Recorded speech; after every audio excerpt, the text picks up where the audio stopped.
अस्सलाम वालेकुम। आज हम करने जा रहे हैं biological basis of behaviour part 3। पहले हमने पार्ट 1 और 2 किया था।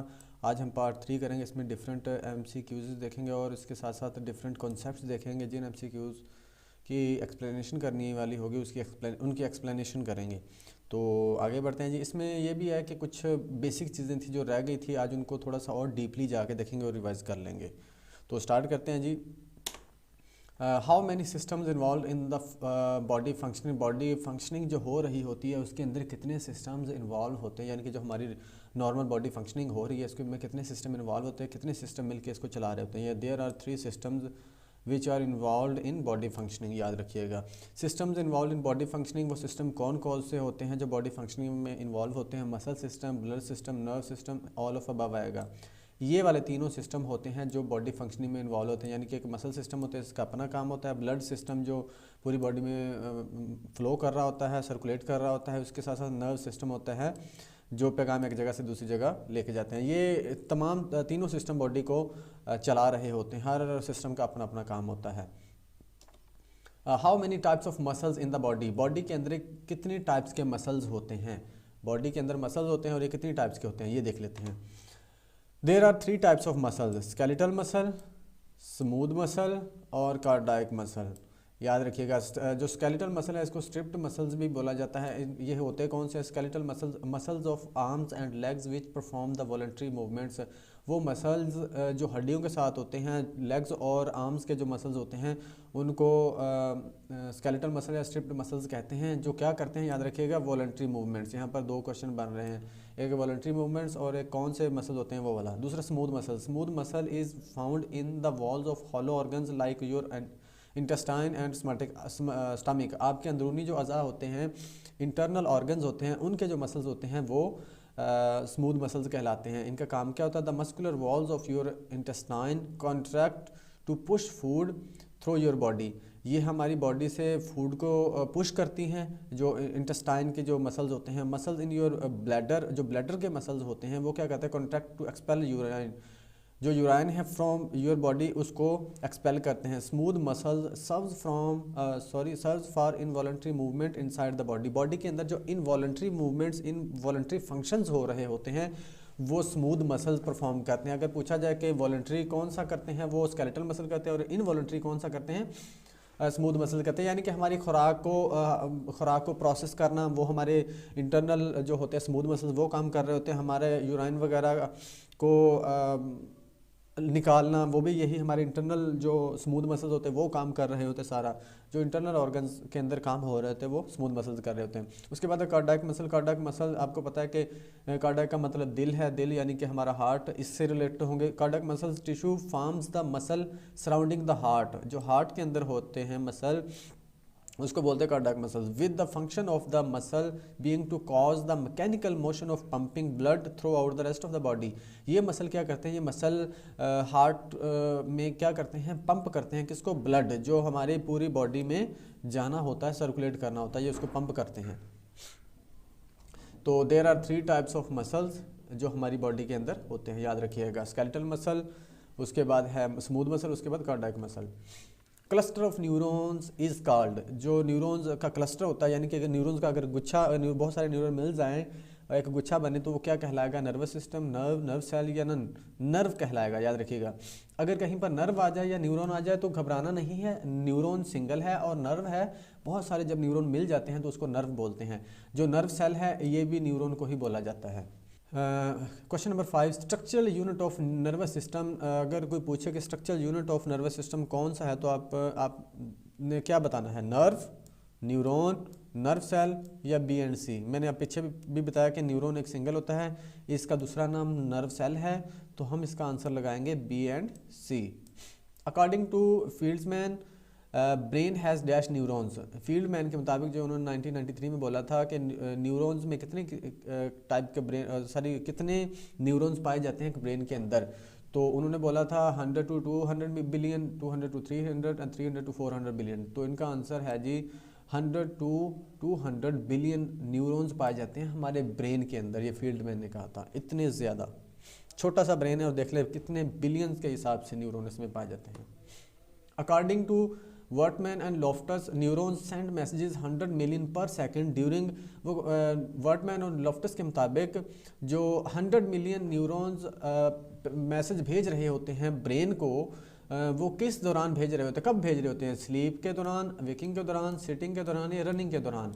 तो इसका आंसर है जी वेकिंग, जब हम जाग रहे होते हैं, वेकिंग के दौरान। जब जाग रहे होते हैं तो जो न्यूरॉन्स हैं मैसेजेस सेंड कर रहे होते हैं कितने? 100 मिलियन के हिसाब से। Provide food to neurons, neurons को फूड कौन प्रोवाइड करता है? न्यूरॉन्स को फूड कौन प्रोवाइड करता है? ब्लड करता है, ग्लाइल सेल, मसल या नन? ग्लाइल सेल इसको फूड प्रोवाइड करते हैं। हमने पिछली वीडियो में भी देखा था कि ग्लाइल सेल एक तो इसको सपोर्ट प्रोवाइड करते हैं, दूसरा इसको प्रोटेक्ट करते हैं न्यूरॉन को, और इसको फूड भी ये प्रोवाइड करते हैं glial cell. Quantity of glial cells in the brain, glial cell की क्वांटिटी कितनी होती है? 5 time of neurons, 10 times of neuron, 15 times of neuron या 20 times of neurons? Glial cell size में न्यूरॉन से छोटे होते हैं, लेकिन ये 10 गुना ज़्यादा होते हैं न्यूरॉन के मुकाबले में। ग्लाइल सेल याद रखिएगा, न्यूरॉन ही इतनी बड़ी तादाद में है, उसके बाद ये ग्लाइल सेल आ गए हैं जो 10 गुना ज़्यादा होते हैं। पार्ट्स ऑफ न्यूरॉन, न्यूरॉन के पार्ट्स कितने होते हैं? 3 पार्ट्स होते हैं। There are 3 parts of neuron. कौन कौन से होते हैं जी? पार्ट्स होते हैं, एक होते हैं सेल बॉडी, दूसरा डेंड्राइट और तीसरा एक्सॉन। एक सेल बॉडी होती है, उसके बाद डेंड्राइट्स होते हैं और उसके बाद एक्सॉन होते हैं। ये देयर आर 3 पार्ट्स होते हैं न्यूरॉन के। Question number 11, transfer messages to dendrite, dendrite को मैसेजेस कौन ट्रांसफ़र करता है? Cell body, soma, terminal button या नन? तो ये टर्मिनल बटन होते हैं जो डेंड्राइट्स को मैसेजेस सेंड करते हैं, ट्रांसफ़र करते हैं, सॉरी याद रखिएगा। और डेंड्राइट क्या करते हैं? डेंड्राइट रिसीव कर रहे होते हैं। अगर यहाँ पर टर्मिनल बटन ना दिया गया होता, एक्सॉन होता, तो हम फिर एक्सॉन यहाँ पर उसको टिक करते। तो अगर टर्मिनल बटन दिया तो हम टर्मिनल बटन देंगे, क्योंकि एक्सॉन के एंड पे टर्मिनल बटन्स ही होते हैं जो दूसरे डेंड्राइट्स के साथ अटैच हो रहे होते हैं ट्रांसफ़र करने के लिए। Types of nerves in the body, जो बॉडी के अंदर नर्व्स होते हैं वो कितनी किस्म के होते हैं, कितने टाइप के होते हैं, ये देख लेते हैं। There are 3 types of nerves, peripheral nerves, associative nerves, somatic nerves. Peripheral nerves क्या होता है देख लेते हैं जी। 3 तरह के नर्व्स पाए जाते हैं हमारी बॉडी के अंदर, जो हमारी बॉडी को सपोर्ट कर रहे होते हैं फंक्शनिंग के अंदर। तो पहला है peripheral nerves. Peripheral nerves reside outside your brain and spinal cord. ये वो नर्व्स होते हैं जो ब्रेन और स्पाइनल कॉर्ड से बाहर पाए जाते हैं। They relay information between your brain and the rest of your body. ये ब्रेन और दूसरी बॉडी के दरमियान इंफॉर्मेशन का तबादला करते हैं ताकि प्रॉपर तरीके से फंक्शनिंग हो सके। Associative nerves, nerve cell that link sensory and motor neurons, जो सेंसरी और मोटर न्यूरॉन्स के दरमियान में लिंक करते हैं, यानी कि उनके दरमियान में इंफॉर्मेशन को प्रोसेस करते हैं, उनको बोला जाता है associative nerves. Somatic nerves, the somatic nervous system is a component of the peripheral nervous system associated with the voluntary control of the body movements विया the use of skeletal muscle. ये वो nerves होते हैं जो peripheral nervous system का हिस्सा होते हैं और क्या कर रहे होते हैं? वॉलंटरी मूवमेंट, यानी कि वॉलंटरी कंट्रोल कर रहे होते हैं। वो मूवमेंट जो वॉलंटरी होती हैं उनको कंट्रोल करते हैं ये वाले जो नर्व्स होते हैं, याद रखिएगा। तो हमारा आंसर क्या आ गया जी? There are 3 types of nerves in the body. आगे जी question number 12, types of peripheral nerves. Peripheral nerves कितनी टाइप्स के होते हैं? There are 2 types of peripheral nerves. ये देखते हैं कौन कौन से हैं, पहले ये पढ़ लेते हैं। Types of somatic nerves, somatic nerves की कितनी टाइप्स होती हैं? There are also 2 types of somatic nerves. तो अब देखते हैं ये कौन कौन सी होते हैं। पेरिफेरल नर्व्स जो होते हैं वो होते हैं सेंसरी न्यूरॉन्स और उसके बाद motor neurons. There are 2 types of peripheral nerves. कौन कौन से होते हैं? सेंसरी न्यूरॉन और मोटर न्यूरॉन्स। सेंसरी न्यूरॉन कौन से होते हैं? Carry signals from the outer parts of your body into the central nervous system. वो जो इन्वायरमेंट से इंफॉर्मेशन लेके हमारे ब्रेन तक पहुंचा रहे होते हैं, सेंट्रल नर्वस सिस्टम तक पहुंचा रहे होते हैं, उसको सेंसरी न्यूरॉन कहते हैं। Motor neuron carry signals from the central nervous system to the other outer parts of the body. जो सेंट्रल नर्वस सिस्टम से सिग्नल्स लेके, इंफॉर्मेशन लेके दूसरे बॉडी ऑर्गन्स को दे रहे होते हैं, वो मोटर न्यूरॉन्स होते हैं। अच्छा, सेंसरी न्यूरॉन को एफरेंट न्यूरॉन भी बोला जाता है और मोटर न्यूरॉन को इफरेंट न्यूरॉन भी बोला जाता है, याद रखिएगा। अब इसको याद रखने का आसान सा तरीका है, एक एब्रीवेशन है सा मी, इसको लिखेंगे हम मी, सामी। अगर इसको आपने याद रखना है तो इस तरह से रखोगे सामी, यानी कि एस से sensory motor, sorry sensory neuron, और ए से एफरंट, तो इस तरह से याद रहेगा। मी क्या है, एम से मोटर न्यूरॉन और ई से एफरंट न्यूरॉन, तो इस तरह से आप इसको याद रख सकते हो। और इसका कॉन्सेप्ट कैसे याद रखना है, सेंसरी मोटर यानी कि जो सेंस ले रहा होता है, सेंस कहाँ से हम लेते हैं, हम इन्वायरमेंट से लेते हैं ना, तो इसका मतलब है ये इन्वायरमेंट से लेके हमारे सेंट्रल नर्वस सिस्टम यानी कि ब्रेन तक पहुँच जाएगा जो सेंसरी न्यूरॉन होगा। और मोटर न्यूरॉन, जो मोटर का मतलब होता है हरकत करना यानी कि मूवमेंट करना कोई, तो मोटर न्यूरॉन तभी होगी ना जब ब्रेन हमारा हमें कोई वो अहकामात देगा, ब्रेन हमें कोई मैसेज देगा कि ये वाली हरकत करो, तो इसका मतलब है जो ब्रेन से या सेंट्रल नर्वस सिस्टम से हमें पैगाम आ रहा होता है, लेके आ रहे होते हैं दूसरी बॉडी तक, बॉडी ऑर्गन्स तक, तो वो मोटर न्यूरॉन होंगे। तो इस तरह से इसको आप याद रख सकते हैं। उसके बाद है जी हमारे पास there are two types of somatic nerves.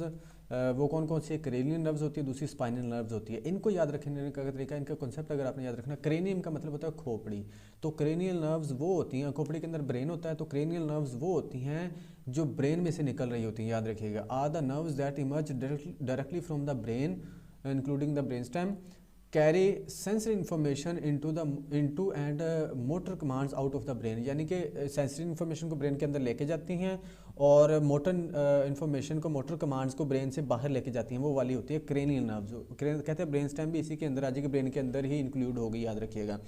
तो वो नर्व्स जो ब्रेन के अंदर इन्फॉर्मेशन लेके जाती हैं और उससे बाहर लेके आती हैं, यानी कि ब्रेन की जो नर्व्स होती हैं वो क्रेनियल नर्व्स कहलाती हैं। उसके बाद है स्पाइनल नर्व्स। स्पाइनल, जैसे हम स्पाइनल कोड पढ़ते हैं, तो स्पाइनल कोड की जो नर्व्स होंगी वो स्पाइनल नर्व्स होंगी, इसको इस तरह से याद रखेंगे। ये क्या करते हैं, emerge from segments of the spinal cord, carry information into and out of the spinal cord. ये स्पाइनल कोड के अंदर इन्फॉर्मेशन लेके जाती हैं और उससे बाहर इन्फॉर्मेशन लेके आती हैं, याद रखिएगा। आगे जी question number 14, total number of spinal nerves. Spinal nerves total number कितने होते हैं, कितनी होती है टोटल स्पाइनल नर्व्स, तो ये होंगी हमारे पास 62, यानी कि 31 पेयर्स, याद रखिएगा। ये आपसे 62 भी पूछा जा सकता है, 31 पेयर्स भी पूछा जाए। अगर पेयर्स में पूछा जाएगा तो 31, अगर टोटल नंबर पूछा जाएगा तो 62 पूछा जाएगा। Total number of cranial nerves, जो क्रेनियल नर्व्स होती हैं जो ब्रेन से निकल रही होती हैं वो कितनी होती हैं, तो ये टोटल होती हैं 12 पेयर्स और 24 होती हैं टोटल, 24 होती हैं टोटल और पेयर इसके 12 होते हैं। ये किसी तरह भी आपसे पूछा जा सकता है। अब आ जाते हैं एक और तरीके से आपसे क्वेश्चन पूछा जा सकता है, total number of somatic nerves in the body. Body के अंदर जो टोटल नर्व्स हैं वो कितनी होती हैं, तो याद रखिएगा यहाँ पर आपने कंफ्यूज नहीं होना, ये 86 होती हैं टोटल और 43 पेयर्स होते हैं टोटल, यानी कि क्रेनियल और स्पाइनल नर्व्स को मिला के टोटल ये बनता है 86 टोटल बनेंगे और 43 पेयर्स बनेंगे, याद रखिएगा। सेंसरी और मोटर न्यूरॉन्स आर, जो सेंसरी और मोटर न्यूरॉन्स होते हैं वो क्या होते हैं, सोमैटिक नर्व्स होती हैं, एसोसिएटिव नर्व्स होती हैं, ऑटोमेटिक नर्व्स होती हैं या नन ऑटोमेटिक नर्व्स होती हैं। इनको ऑटोमेटिक नर्व्स बोला जाता है, याद रखिए सेंसरी और मोटर न्यूरॉन्स को। वे क्यों बोला जाता है, क्योंकि इनको कंट्रोल नहीं किया जा सकता, सेंसरी और मोटर न्यूरॉन्स को, मोटर नर्व्स को कंट्रोल नहीं किया जा सकता, याद रखिएगा। ये ऑटोमेटिकली वर्क कर रहे होते हैं। उसके बाद विच न्यूरॉन्स कैन बी क्योर्ड और रीजनरेट, वो कौन से न्यूरॉन्स हैं जिनका इलाज किया जा सकता है या जो दोबारा से रीजनरेट हो सकते हैं। पेरिफेरल नर्वस सिस्टम के न्यूरॉन, सेंट्रल नर्वस सिस्टम के या सोमैटिक नर्वस सिस्टम के। तो पेरिफेरल नर्वस सिस्टम के जो न्यूरॉन्स होते हैं ये दोबारा से क्योर भी हो सकते हैं और रीजनरेट भी हो सकते हैं, याद रखिएगा। Neurons of central nervous system can't be cure और रीजनरेट, जो सेंट्रल नर्वस सिस्टम के न्यूरॉन्स होते हैं या ना ये क्योर हो सकते हैं, यानी कि ना ही इनका इलाज किया जा सकता, ना ही ये दोबारा से क्रिएट होते हैं, जनरेट होते हैं। तो ये भी याद रखिएगा, इंपॉर्टेंट बात थी। इन 1811 who discover the system of neurons, neurons का जो सिस्टम है मोटर और सेंसरी न्यूरॉन्स, ये किसने 1811 में फाइंड किया था, डिस्कवर किया था, वो थे चार्ल्स बेल। चार्ल्स बेल ने ये सिस्टम फाइंड किया था, डिस्कवर किया था 1811 में, याद रखिएगा। उसके बाद है liquid find in cell body. Cell body के अंदर जो लिक्विड पाया जाता है वो क्या होता है, न्यूक्लियस, प्रोटोप्लाज्म, ब्लड या नन। प्रोटोप्लाज्म वो लिक्विड होता है जो सेल बॉडी के अंदर पाया जाता है, याद रखिएगा। Neuron size can be, neuron का साइज़ कितना हो सकता है, 1 फीट, 2 फीट, 3 फीट, 4 फीट। ये न्यूरॉन का जो साइज़ हो सकता है इसका 4 फीट आएगा, मैक्सिमम ये 4 फीट होता है, और जो मिनिमम होता है 1/200 इंच, यानी कि 1 इंच का 200वां हिस्सा से लेकर 4 फीट तक इसका साइज़ हो सकता है। Types of receptors in the body, body के अंदर जो रिसेप्टर्स हैं वो कितनी टाइप्स के होते हैं, ये 3 टाइप्स के होते हैं, याद रखिएगा। रिसेप्टर्स, बॉडी के अंदर जो रिसेप्टर्स होते हैं जो इन्फॉर्मेशन को ले रहे होते हैं वो 3 टाइप्स के होते हैं। टाइप्स ऑफ न्यूरॉन्स, न्यूरॉन्स की टाइप कितने होती है? There are 3 types of neurons. अब इनको देख लेते हैं कि ये कौन कौन से होते हैं। जो रिसेप्टर्स होते हैं, there are 3 types of receptors in the body. 3 तरह के रिसेप्टर्स पाए जाते हैं, एक्सरो रिसेप्टर्स या एक्सटर्नल रिसेप्टर्स। एक्सटर्नल से आपको इसका आसानी से समझ आ जाएगी, गेट इन्फॉर्मेशन फ्रॉम इन्वायरमेंट। वो रिसेप्टर्स जो ऑर्गन्स की आउटसाइड पे पाए जाते हैं, यानी कि जो इन्वायरमेंट से हमें सेंसरी इन्फॉर्मेशन लेके देते हैं, वो एक्सरो रिसेप्टर्स कहलाते हैं। उसके बाद इंट्रो रिसेप्टर्स यानी कि internal receptors. Intero receptors are also called viscero receptors and they detect stimuli in the internal organ. ये इंटरनल ऑर्गन्स में पाए जाते हैं जो इन्फॉर्मेशन लेते हैं, यानी कि जो एक्सटर्नल जो आउटसाइड पे पाए जाएंगे वो एक्सटर्नल, जो इनर साइड पे पाए जाएंगे वो internal. These are primary stretch receptors found in the smooth muscles of the organs. ये वही वाले रिसेप्टर्स हैं जो स्मूथ मसल्स में पाए जाते हैं, यानी कि जब भी इंटरनल ऑर्गन में कोई फंक्शन होना होता है तो ये चीज़ों को सेंस करते हैं और फिर अपना काम शुरू कर देते हैं। उसके बाद है जी थर्ड टाइप इसकी proprio receptors. Proprioceptors are sensory receptors located in the subcutaneous tissues। ये जो हमारी जल्द के नीचे पाए जाते हैं वो वाले टिश्यूज़ होते हैं। They are capable of detecting motion, ये मोशन को डिटेक्ट करते हैं, and position of the body, यानी कि ये मोशन और पोजीशन, बॉडी की जो मोशन और पोजीशन होती है उसमें अपना रोल प्ले करते हैं through a stimulus produced with in a body. जो बॉडी के अंदर स्टिमुलस क्रिएट होता है, प्रोड्यूस होता है, यानी कि ये मोशन और मूवमेंट में अपना रोल प्ले करते हैं प्रोप्रियो रिसेप्टर्स, याद रखिएगा। They relay information to the brain when a body part is moving. जब कोई बॉडी पार्ट मूव कर रहा होता है या मूव करना होता है तो ये ब्रेन तक इन्फॉर्मेशन पहुंचाते हैं। उसके बाद there are 3 types of neurons, sensory neuron, motor neuron, associative neurons. Sensory neuron को एफरेंट भी कहते हैं, जैसे ऊपर पढ़ लिया हमने, मोटर को एफरेंट कहते हैं। उसके बाद एसोसिएटिव न्यूरॉन और इंटर न्यूरॉन्स भी इसको बोला जाता है। सेंसरी वो जो सेंस करते हैं और मोटर वो जो सेंसरी वो जो इन्वायरमेंट से ब्रेन तक लेके जाते हैं, मोटर वो जो ब्रेन से ऑर्गन्स तक लेके आते हैं। उसके बाद एसोसिएटिव या इंटर न्यूरॉन्स वो न्यूरॉन्स होते हैं जो इन दोनों के दरमियान कम्युनिकेट कर रहे होते हैं, जो इन दोनों के दरमियान में कम्युनिकेशन करते हैं, सेंसरी और मोटर के दरमियान में, उसको एसोसिएटिव या इंटर न्यूरॉन्स बोला जाएगा। नेक्स्ट क्वेश्चन आ जाता है जी 24, which neurons play their role in sudden response और रिफ्लेक्सेस। रिफ्लेक्सेस या सडन रिस्पॉन्स, जो अचानक रिएक्ट करना होता है किसी चीज़ पर, वो कौन सा न्यूरॉन कर रहे होते हैं? सेंसरी न्यूरॉन, मोटर न्यूरॉन या एसोसिएटिव न्यूरॉन्स। इसमें रोल प्ले कौन करता है? याद रखिएगा, इसमें रोल प्ले करता है एसोसिएटिव न्यूरॉन्स यानी कि या इंटर न्यूरॉन्स। वो न्यूरॉन्स जो इन दोनों के दरमियान में पाए जाते हैं वो इसमें रोल प्ले करता है सडन रिफ्लेक्सेस में, क्योंकि ये ब्रेन सेंट्रल नर्वस ब्रेन ये हमें कमांड नहीं देता कि इसको आपने सडन रिस्पॉन्स करना या रिफ्लेक्सेस शो करने हैं। ये ये हमारी जो होती है स्पाइनल कोड, ये वो वाली रोल प्ले करती है अपने सडन रिस्पॉन्स में या रिफ्लेक्सेस में। तो वो कौन इसमें हेल्प करता है? एसोसिएटिव न्यूरॉन्स कर रहे होते हैं, यानी कि जब सेंसरी न्यूरॉन इन्फॉर्मेशन लेते हैं तो ये डायरेक्ट इन्फॉर्मेशन लेके मोटर न्यूरॉन को देता है और मोटर न्यूरॉन फ़ौरन ही फिर अपना रिस्पॉन्स शो कर देते हैं, यानी कि ब्रेन तक बात जाने ही नहीं देते ये। तो ये थे जी आज का जो थर्ड पार्ट, और इसमें बहुत ही बेसिक चीज़ें हमने देखी हैं। उम्मीद है कि ये आपके लिए लाजमी हेल्पफुल होगा। अगर आपको वीडियो अच्छी लगी हो और कोई एक भी कॉन्सेप्ट आपका क्लियर हुआ हो तो इस चैनल को सब्सक्राइब लाजमी कीजिएगा, बेल आइकन को भी प्रेस कीजिएगा, और इसके साथ साथ लाइक और कमेंट भी ज़रूर कीजिएगा। अगर अच्छा लगा हो तो फिर भी कीजिएगा, अगर कोई क्वेश्चन हो तो फिर भी कीजिएगा। तो अब तक के लिए इतना ही। Thank you so much.